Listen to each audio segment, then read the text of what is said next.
Holistic connection. Let's heal. Holistic connection. Let's learn. Holistic connection. Let's grow.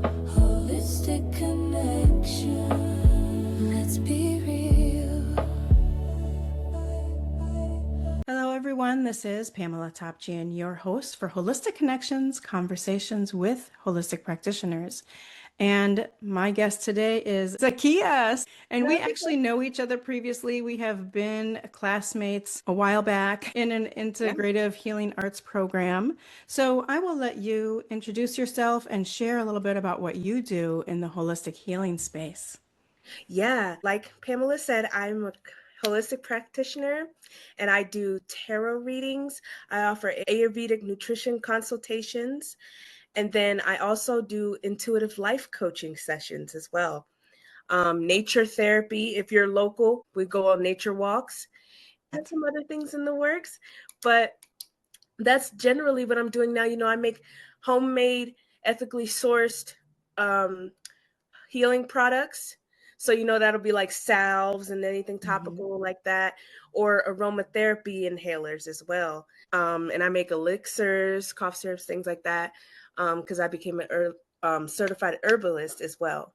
Nice. So that's where I'm at. Yeah, nice. So you said locally you offer nature therapy and that, and also you've got these products. So where are you locally? Let the people Prescott, know. Arizona, Oh, currently. beautiful, right? Beautiful. Yeah. We were talking a little before we started recording and just talking a little bit about how beautiful it is there. So nice. So how did you first become interested in doing all of this? I've grown up with older parents. My parents had me when they were in their mid 40s. And my dad, he was in the Vietnam War, came back with Agent Orange, diabetes, things like that.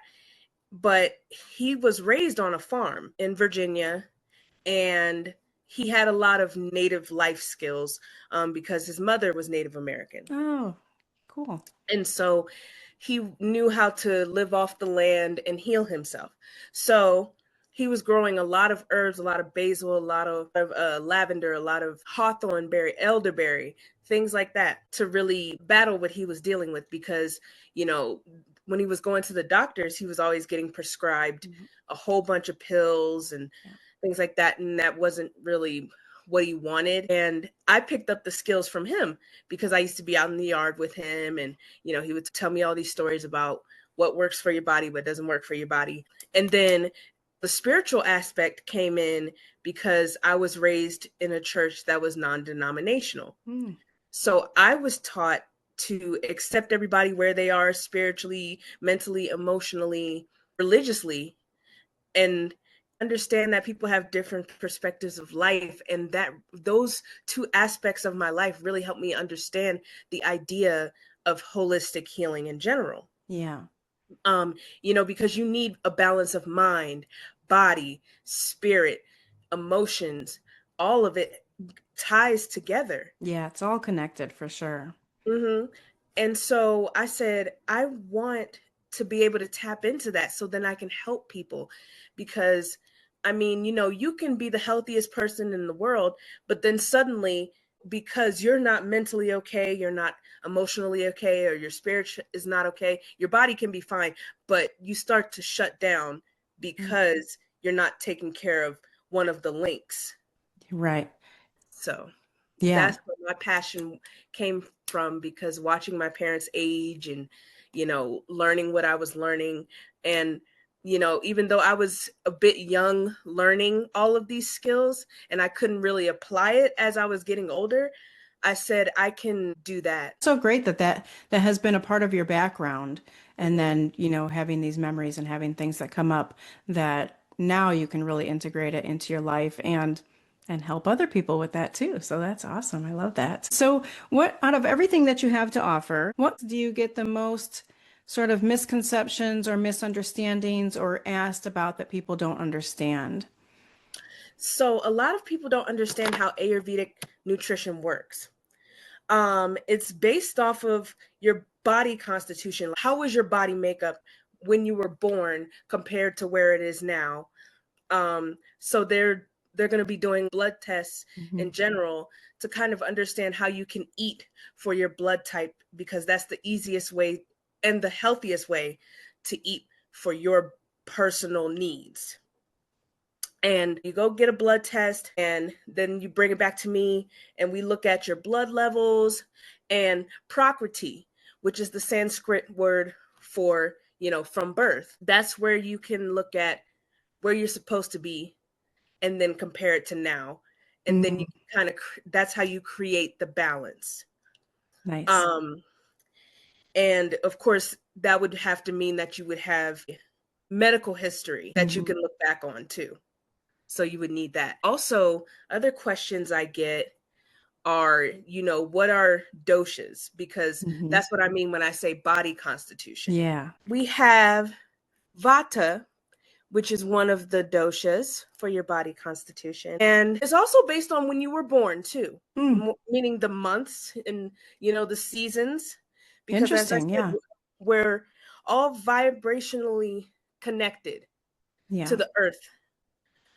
So, seasons are important, time of day is important, month, and, everything, right? So the location would have to do with the seasons, because obviously it's different where you are right now compared to, say, people in northern Michigan.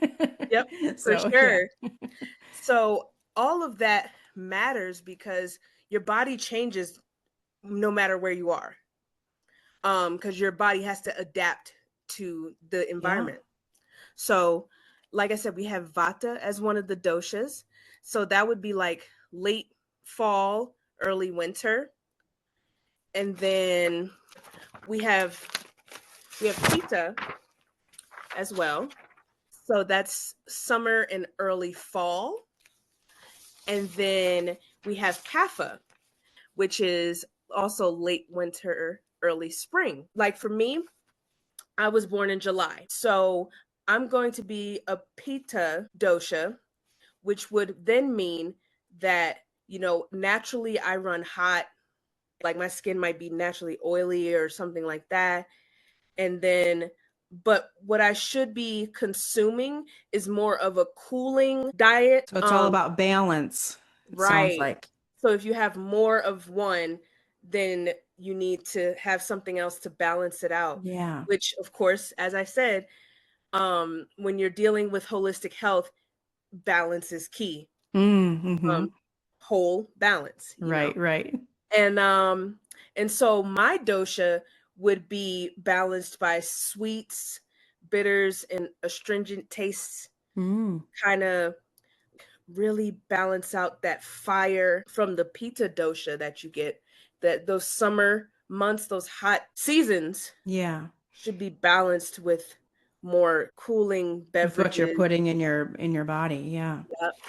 And and we get into that because you want to think about that for your diet, because like I said, looking at your blood tests is going to help you also know how to balance to create a nutritious diet.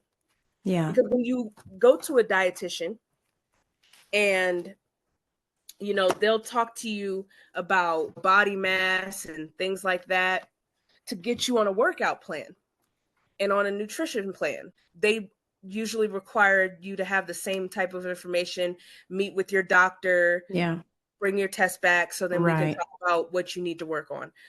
It's just more in depth because now we're getting into who when you are were as a born whole and person. Yep. Yeah.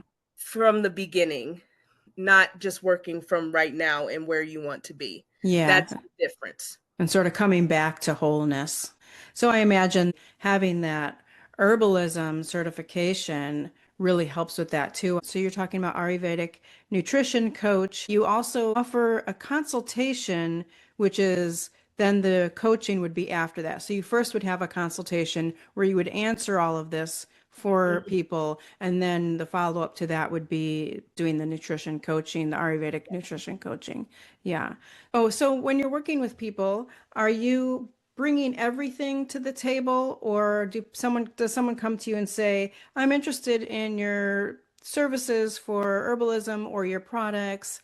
Mhm. or they come to you and say, I'd like an intuitive life coaching session, do you also, depending on what's going on with the person, do you also introduce tarot or the Ayurvedic consultation, or, is Yeah. everything mixed together with your clients, or are you doing just this service or this service or this service, or how does that work for you?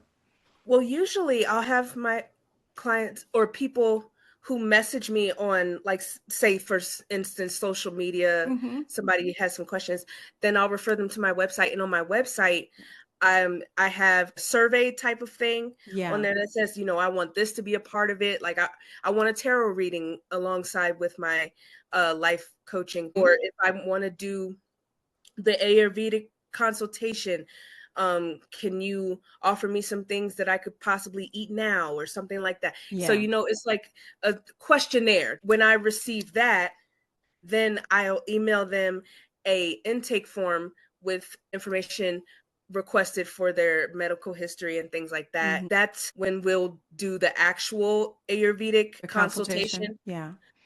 But when you do the questionnaire, I'll meet with you for an initial consultation to just be like, hey, so what's going on? I see Yeah. that, you know, you said you wanted to talk about this and you wanted this to be a part of your session. So let's talk. And it's a free talk, very casual. Nice. I'm not taking data the first time we talk or Hmm. anything like that. It's really just a getting to know you, getting to know what you want from me Yeah. and how I can service you better. And then that's when we get into depth in the second session. Yeah. Nice. Yeah, that's really helpful for sure. Yeah, then, and I think that sort of helps people to understand what to Right. expect when they contact you. Yeah. So are your products online, or just in person, or how does that Right work? now, I'm doing in person at the farmers market, Oh, okay. Nice. um, and at the local Prescott Farmers Market if you're Nice. close by. I have a booth there. I will be putting my products online. I'm kind of trying to figure the right Yeah, platform for that because I know I sure. want to do it on my website. My Yeah. website is currently in the editing process. Yeah. I have a website up, but I need Yeah. to be putting more there. Yeah. So just because you see something there doesn't mean there won't be more. Yeah. Or I'll let you know what I've got going on. I'll send out an introductory email like, hey, check out this and this. Yeah. Um, Or you know, watch your social media. I'm sure it'll all be on there. So this for is a sure. good time to mention, your website and your social media platform. So where Mhm. people can find you and where's the best place for people to reach you. Yeah. So Instagram, Harrison's underscore holistics. Okay. And then on Facebook, it's just my first and last name, Zakiyah, Zakiyah, last name Harrison. I also have a Facebook group if you want to join that. It's Harrison's Holistics as well. Zakiyah Harrison on LinkedIn as well. And then my website will be linked below in this Mm-hmm. episode. But I will be editing it, Yeah. and once that's edited, we will have it ready for you, nice and updated for you Yeah. to visit. It'll be a brand new, beautiful site. Yes. harrisonsholistics.com is the plan for that one. And Yeah. we'll have the links below, and we'll also put your social media and all those other links below. So you also are an author. You have co-authored a book called Release the Chains, Mhm. and there are several stories of several women who have sort of uh, broken free of the chains of generational trauma, and it's very inspiring. And your particular story, I believe, starts on page 31. Mhm. And right now it's only available on Kindle, but it will most likely be available in print as well. But right now it's just on Kindle. Mhm. So we suggest you read everybody's story, but if they're interested in your personal story, which very inspiring, by the way, I did read it and I left a review on Amazon. So yeah, check that out. So if you could give a tip to the listeners or the watchers, whether people are on YouTube or just listening on the podcast platforms, what is something that someone can do today to start moving towards a more holistic lifestyle? I would say mind mapping helped me Mm, a lot. Story mapping of like current and past events that I still think about. Yeah. Like if it's still on my mind to this day, even though it might have happened a few days ago, a few weeks, a few years ago, that means that's something that I need to do what's Yeah. called shadow work Yeah. on. And shadow work is really just about digging into the things that bother you and figuring out why, figuring out your part in it, the other person's part in it. But of course, don't dwell on the other person's Right. No uh, blame. We're not talking about contribution, blame. It's just awareness. Yeah. and really understanding where you were emotionally and mentally when these events occurred. Yeah. And that's how I work with life coaching too. Mm-hmm. I really love helping people navigate where they were in that certain space or Yeah. are, Yeah. and helping them see a different perspective, Yeah. because that helped me a lot with making the different leaps of faith that I had to take, Yeah. was understanding why am I not okay with this, or why am I okay with what's happening, and why do I want to change it, or why don't I want to change it. And why is it Really, still with you? Yeah. right. After Why all is this this time. haunting me? Yeah. And I feel like a lot of people ask that question when they're going through things is, why am I still thinking about this? Like, Right. aren't I over this now? Oh my Like, gosh. it Yeah. was forever I ago. can totally relate with that. Yeah. And it's like, no, you're not over it. As much as you want to not think about it, you're actually thinking about not thinking about it. So you're still thinking about it. So doing that work, I think, is the foundation for getting into holistically living. Like, Mm. because then once you get the awareness of what happened, why, and all of those things, then you can figure out what fills your cup to be able to look past or have a wider perspective Yeah. Mm-hmm. of what you're trying to get to, because you might have an idea of what you want to happen, but it's like it might not work out for where you are and how you're Yeah. processing things. So learning to process, learning how to be in that space of self-awareness can then open up the steps to what to do next. Yeah. But Yeah. you can't plan backwards when it Right. comes to that in a lot of cases, because you need to know where you are to Yeah. know how to get there. Great advice. Yeah. Yeah. I love that. So out of everything that you do, all your services and offerings that you have, where did you start? Did you start doing one of them and then add it on, or were you taking all the courses and classes and getting all your certifications and diploma and all everything else all at once, or was it a little by little? I think I actually started growing up in the church, that in the non-denominational church, and that being my foundation, because we did practice meditations and Mm-hmm. things like that. So I had the foundation. Um, but I wanted to explore more because I wanted to understand myself better. Mm-hmm. And so then I went to college. I went to SWIHA, Yep. Southwestern Institute for Healing Arts. Yeah. And That's where we met. yes. And I saw that they had classes for intuitive life coaching and things like that. And I know myself as a child, I've always been super duper curious about magic and mystical Mm, things, right? And I've always been a person that dreams mm. a lot, every single night. Very visual then, yeah. Yeah. And very claircognizant, I believe it Hmm. is. So I receive a lot of insight when I'm sleeping. And I would always, as a kid, be like, what does that dream mean? Like, that was weird. What because it's very symbolic. It's never direct. Yeah.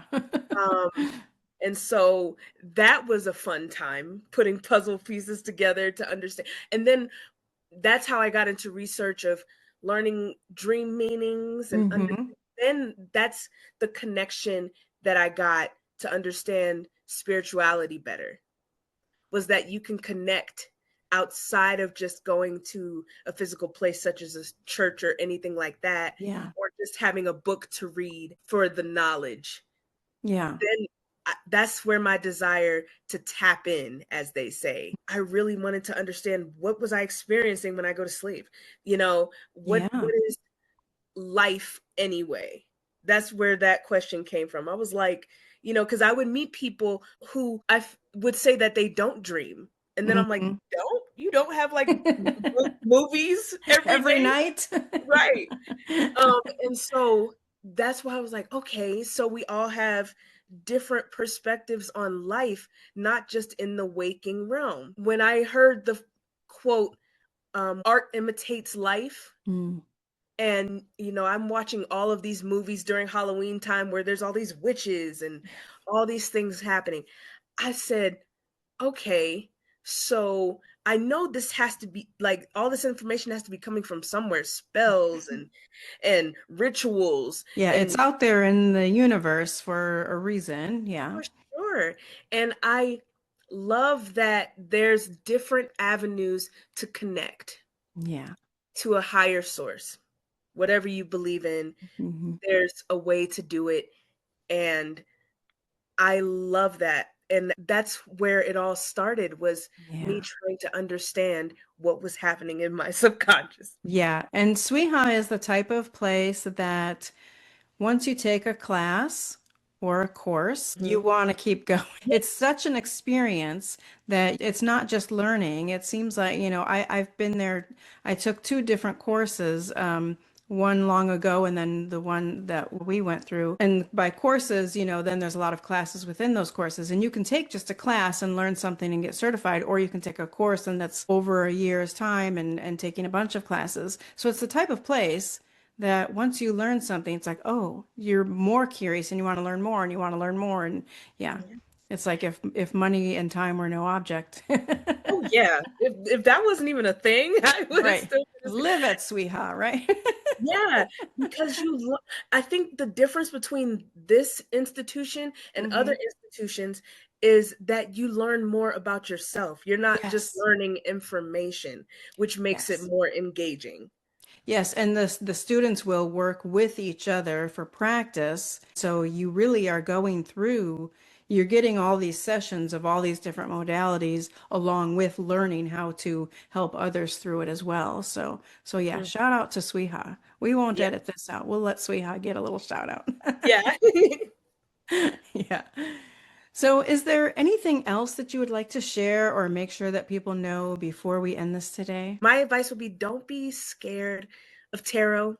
Uh-huh. I know a lot of people shy away from it because it's not traditional, or they might have been taught negative perspectives on it, that it's devilish or anything like that. Right. I just want to say that it's not. Right. It's just another tool of connection, much like meditation. Meditation is the receiving of a Mm-hmm. message, and the prayer is the asking Mm-hmm. and portion of the conversation between you and spirit. Yeah. And I just want to clarify that, because I know there can be a lot of misconceptions with that as Yeah. well. But other than that, I'm really excited to talk with and meet whoever is inclined to see this and just feels called to connect with me. Even if we don't have a full session, if you just want to talk or whatever, or you have any questions, reach out to me. I'm an open book. Awesome. Awesome. Yeah. We will have all your links below, and I've said it before and I'll say it again. Please read the description. Please read the show notes, all of that. All of her links will be in there. So thank you once again for being my guest today. Of course, of course.